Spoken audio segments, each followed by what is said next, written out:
Hello दोस्तों, मैं आपका बहुत बहुत स्वागत करता हूं आपके अपने channel Indian institute of stock market में। आज जो है अपन डिस्कस करने वाले हैं कि स्विंग ट्रेडिंग करने के लिए सबसे बेस्ट टाइम फ्रेम कौन सा है। 99% लोगों ने बोलेंगे भाई हमको पहले से पता है कि डेली टाइम फ्रेम सबसे अच्छा है। भाई ये तो मुझे भी पता है कि डेली टाइम फ्रेम सबसे अच्छा है और ये आप लोगों को भी पता है कि डेली टाइम फ्रेम सबसे अच्छा है। पर डेली टाइम फ्रेम पर ट्रेड करने आने से पहले मुझे कुछ पीछे के टाइम फ्रेम चेक करने होते हैं।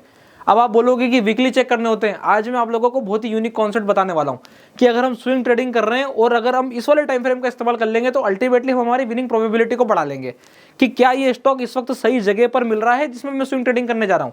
तो उसका पता करने के लिए ही मैंने यहाँ पर इतना बड़ा टाइटल लगाया है कि भाई क्या टाइम फ्रेम सही होना चाहिए स्विंग ट्रेडिंग के लिए। तो चलिए समझते हैं। सबसे पहले एक बार के लिए जान लेते हैं कि स्विंग ट्रेडिंग क्या होता है। देखिए, स्विंग ट्रेडिंग मतलब मेरा मोटिव ये है कि मार्केट जो ऐसा ऐसा ऐसा फिर ऐसा फिर ऐसा ऐसा ऐसा मूव कर रहा है। एक्चुअली में स्विंग ट्रेडिंग किसे कहा जाता है? स्विंग ट्रेडिंग में मुझे मार्केट में ये वाले स्विंग को कैच करना है। जो ये इतना बड़ा स्विंग आया है, अगर इसे मैं कैच कर पाता हूं तो मैं एक स्विंग ट्रेडर हूं।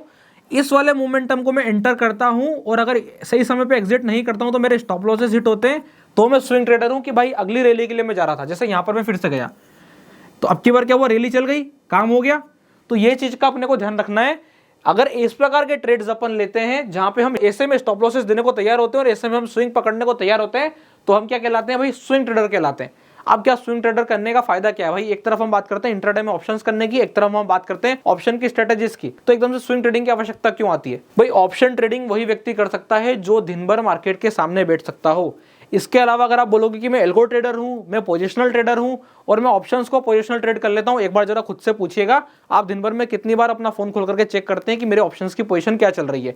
अगर आप पोजिशनल ट्रेडर हैं तो भी आप ऑप्शन खोल के देखेंगे, अगर आप इंट्राडे ट्रेडर हैं तो भी आप ऑप्शन खोल के देखेंगे। पर अगर आप स्विंग ट्रेडर हैं तो मैं खुद बता देता हूं कि स्विंग ट्रेड डालने के बाद आदमी चाहे तो 3 दिन अपनी पोजीशन को खोल के ना देखे, कोई प्रभाव नहीं पड़ता। और एक बार अगर आपने यहां स्विंग ट्रेडिंग की पोजीशन इनिशिएट करी और मार्केट अगर यहां पहुंच गया, उसके बाद मैं बता रहा हूं अगर आप अगले 10 दिन भी खोल के नहीं देखेंगे तो भी कोई प्रभाव नहीं पड़ेगा आपकी पोजीशंस पर। उसे हम कहते हैं स्विंग ट्रेडर। तो अगर आप लोगों को इतनी बात समझ में आई है तो अब अपन चलते हैं समझने कि इतने सारे नॉलेज को गेन करने के बाद अगर मेरे को सही टाइम फ्रेम पकड़ना है जहां पे मैं ये समझ लूं कि इस वाली जगह पे मुझे जाके बाइंग करनी है, तो वो क्या टाइम फ्रेम होना चाहिए। तो आपने अगर कभी ट्रेडिंग व्यू ओपन किया तो ट्रेडिंग व्यू में आपने देखा होगा, आपको वहां पे दिखाई देता है 3 महीने का चार्ट, 6 महीने का चार्ट। तो इन दोनों चार्ट का आपको इस्तेमाल करना है। अब लोग बोलेंगे वहां पे 9 महीने और 12 महीने का चार्ट भी होता है। भाई उसका इस्तेमाल अपने को इसलिए नहीं करना है क्योंकि वो बहुत ज्यादा बड़ा हो जाता है। जब मैं पोजिशनल ट्रेडिंग इन्वेस्टिंग करने जाऊंगा तो मैं 12 महीने का चार्ट देखूंगा और इन्वेस्टमेंट किसको देख के करूंगा? मंथली कैंडल को देख के। पर यहाँ पर जब मैं स्विंग ट्रेडिंग कर रहा हूं तो मेरे को इन दोनों चार्ट का इस्तेमाल करना है। सिर्फ मेरे पास यहाँ पे मंथली कैंडल भी अवेलेबल है। तो अपन यहाँ पर क्या कर रहे हैं, इन 3 जो है टाइम फ्रेम्स का इस्तेमाल कर रहे हैं। इन 3 टाइम फ्रेम्स का सही से इस्तेमाल करके आने के बाद मैं डेली पे जाऊंगा और डेली पे जाके अपने ट्रेड को इनिशिएट करूंगा। अगर आप लोगों को इतना समझ में आ गया हो तो चलते हैं कुछ एग्जांपल को समझने जो इस जगह से अच्छी पोजीशंस दिखा रहे हैं इन टाइम फ्रेम पर, और क्या उनमें एंट्री बन सकती है, इसकी चर्चा अपन अभी करेंगे। अब जो है अपन यहाँ पर चार्ट पर आ चुके हैं और चार्ट पे आने के बाद जो है मैंने क्या डिस्कशन करने की आपको बोला था कि आपको सबसे पहले जाके क्या लगाना है, 3 मंथ लगाना है। थोड़ा सा कॉन्फिडेंस बूस्ट करने के लिए आप 6 मंथ इस्तेमाल कर सकते हो, पर 6 मंथ टाइम फ्रेम भी बहुत ही ब्रॉडर टर्म में जा रहा है। अगर मेरे को 3 मंथ में ही अच्छे सिग्नल मिल जाने तो मैं मान के चल रहा हूँ कि इसके बाद सीधे जाकर मुझे डेली पे काम करना शुरू कर देना है। तो यहां पर मैंने क्या देखा, यहां पे क्या हुआ, प्राइस ने ऊपर की तरफ स्ट्रक्चर बनाया। प्रॉपर स्ट्रक्चर बनाने के बाद फिर से 3 कैंडल उसने बुलिश खींचे और एक नॉर्मल रेड कैंडल का करेक्शन दिया है। क्या यहां से ये स्टॉक अगला वाला ग्रीन कैंडल इसके ऊपर ले जा सकता है? जी हां, बिल्कुल ले सकता है। ऐसा अपन क्यों सोचते हैं? क्योंकि हमें भी पता है कि जब मार्केट मोमेंटम कर रहा होता है तो ऐसे ऐसे कैंडल बना के आने के बाद एक आध लाल कैंडल बना करके फिर से अगला वाला कैंडल पूरा ऊपर खींचता है, या लगभग लगभग उसके आधे के बराबर खींचता है। तो यहाँ पर आधे के बराबर की जो स्थिति दिखाई देती है वो भी यहाँ के 240 रुपए के आसपास आती है। अभी स्टॉक क्या चल रहा है, 217। मतलब एक बार अगर ऊपर जाके गिरना भी होगा, मतलब इस ग्रीन कैंडल को अगर रेड बनना भी है नीचे आने के लिए, तो क्या होगा, 217 का स्टॉक कहां तक आ सकता है, 180 तक। इसके अलावा और नीचे जाने की संभावना, और नीचे जाने की संभावना, ये वाला स्टॉक नीचे कहां आ सकता है, 160 तक। तो 180 से 160 तक की संभावना दिखती है। और अगर नहीं आया तो सीधा क्या होगा, सीधा यही कैंडल ऊपर की तरफ खिंचता चला जाएगा। ऐसे में हमको अपॉर्चुनिटी मिस करनी ही नहीं करनी है। तो हमें एक कैंडिडेट मिल गया है कि हाँ ये एक कैंडिडेट है जिसमें हम स्विंग ट्रेडिंग की कम क्वांटिटी इनपुट कर सकते हैं, क्योंकि स्टॉक बॉटम पे नहीं है पर क्या है, ट्रेंडिंग है, चलती चाल है। और चलती चाल का करेक्शन आपको 3 महीने में दिख रहा है। भाई छोटा मोटा टाइम फ्रेम नहीं है, 3 महीने का टाइम फ्रेम है। जब 3 महीने तक रोज ट्रेडिंग हो जाती है उसके बाद जाके इतनी बड़ी तेजी, इसका मतलब स्टॉक सस्टेन है। और जो स्टॉक ऊपर में सस्टेन है उसमें मैं जाकर के ट्रेड प्लान कर सकता हूं। एक बार अब इसका डेली देखते हैं। अब यहाँ पर हम डेली टाइम फ्रेम पे आ गए। डेली टाइम फ्रेम पे आने के बाद ओवरऑल क्या कंडीशन निकल करके आ रही है कि प्राइस ऊपर की तरफ मूव कर रही थी और वही मैं आपको क्या बोला था कि हमको करेक्शन मिला है। अभी अच्छा खासा करेक्शन है, अच्छे खासा करेक्शन के बाद प्राइस ने बस मोमेंटम करना शुरू किया है। स्टॉप लॉसेस हमारे पास अब क्लियर है। देखो अपन ने वहां मल्टी टाइम फ्रेम एनालिसिस में क्या देखा कि 3 महीना बोल रहा है कि भाई प्राइस में दम है, अल्टीमेटली ऊपर चलते रहने का दम है, यानी कि ये स्थिति है। अगर ये स्थिति है तो यहाँ पे ये जो करेक्शन वाला फेज चल रहा है ये वाला फेज चल रहा है। जैसे ये फेज कंप्लीट होगा अगली वाली रैली बहुत बड़ी हो सकती है। तो बहुत बड़ी रैली की शुरुआत कहाँ से होगी? यहाँ से होगी। तो इससे मुझे क्या करना है? छोटे छोटे शेयर लेना है, ज्यादा की उम्मीद नहीं रखना है कि भाई क्यों, मैं किसी ने ये थोड़ा बोला कि जाके 10,000 खरीदो, 15,000 खरीदो।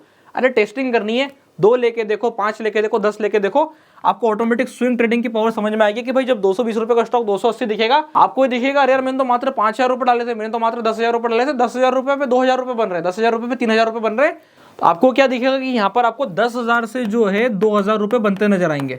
और वो भी क्या, बिल्कुल शांति से, पीस ऑफ माइंड के साथ, कोई टेंशन नहीं, आराम से रिलैक्स बैठे, प्राइस धीमे धीमे धीमे धीमे ऊपर जाए चले जा रही है, हमारा प्रॉफिट बन रहा है। ये स्थिति से जब हम काम करेंगे तो हम अल्टीमेटली नेट प्रॉफिटेबल निकल जाएंगे। दो एक एग्जांपल और देखते हैं कि 3 महीने के चार्ट पे कौन से अच्छे स्टॉक नजर आ रहे हैं। अपन जो है अपने अगले स्टॉक पर आ गए। अब अगले स्टॉक पे आने पे आपको क्लियर दिखाई दे रहा होगा, ये वो स्टॉक है जो कि 3 महीने में एकदम साइडवेज कंसोलिडेशन में बैठा हुआ है, ब्रेकआउट आने को तैयार नहीं है। पर एक चीज क्लियर है, एक हेल्दी मूव आया ऊपर की तरफ, और ऊपर की तरफ हेल्दी मूव आने के बाद यहाँ पे क्या हो रहा है, कर्व बन रहा है, यानी कि एक राउंडिंग टॉप बन रहा है। और मैंने आप लोगों को मेरी राउंडिंग टॉप वाली वीडियोस में बहुत बार बताया है क्या, कि जब भी स्थिति ऐसी टर्न लेती है, जब भी जंप करके चलना शुरू करेगा तो अल्टीमेटली लंबी ग्रोथ रखता है। जब इतना क्लियर हो गया तो इससे एक चीज पता चले कि ये वाला स्टॉक इन्वेस्टमेंट के लिए भी ठीक है। पर हमको इन्वेस्टमेंट पॉइंट ऑफ व्यू से बात नहीं करनी, हम किस पे चर्चा कर रहे हैं, स्विंग पे चर्चा कर रहे हैं। डेली चल के देखते हैं कि मुझे भी दिखाई दे रहा है कि 2 मंथ जंप लेने के बाद, मतलब 2 कैंडल यानी कि 3 और 3 6 महीने के जंप लेने के बाद 3 और 3 6 महीने प्राइस ने होल्ड कर लिया है। अब अगला वाला कैंडल जो आ रहा है वो ऊपर की तरफ मोमेंटम करने के लिए ला रहा है। क्या ये मोमेंटम इस 120 को निकाल देगा? भैया देखने वाली बात है, ये किसी को नहीं पता है। क्यों? किसी को ये पता है कि 120 पार कर जाएगा, अगर उसको इतना ही पता है तो वो बड़ा क्वांटिटी लेकर के यहाँ पे बाइंग नहीं कर देगा। पता किसी को भी नहीं है। फिर क्या सिनेरियो है, गेम ऑफ प्रोबेबिलिटी है। यहाँ पे हम किस पे प्ले कर रहे हैं, प्रोबेबिलिटी पे, कि ऐसी स्थिति बन रही है कि मार्केट अगर अब की बार चलाएगा तो इस वाले जोन को ब्रेकआउट करने के बाद ऊपर की तरफ निकलेगा तो 200 के लेवल इजीली नजर आते हैं, जहां पे प्राइस ने पहले जाकर के चेक किया था, जहां से उसे पिछली बार सप्लाई मिली थी। 2 जोन निकल करके आएंगे, एक 200 के पहले और एक 180 रुपए के आसपास में ही प्राइस होल्ड कर सकती है।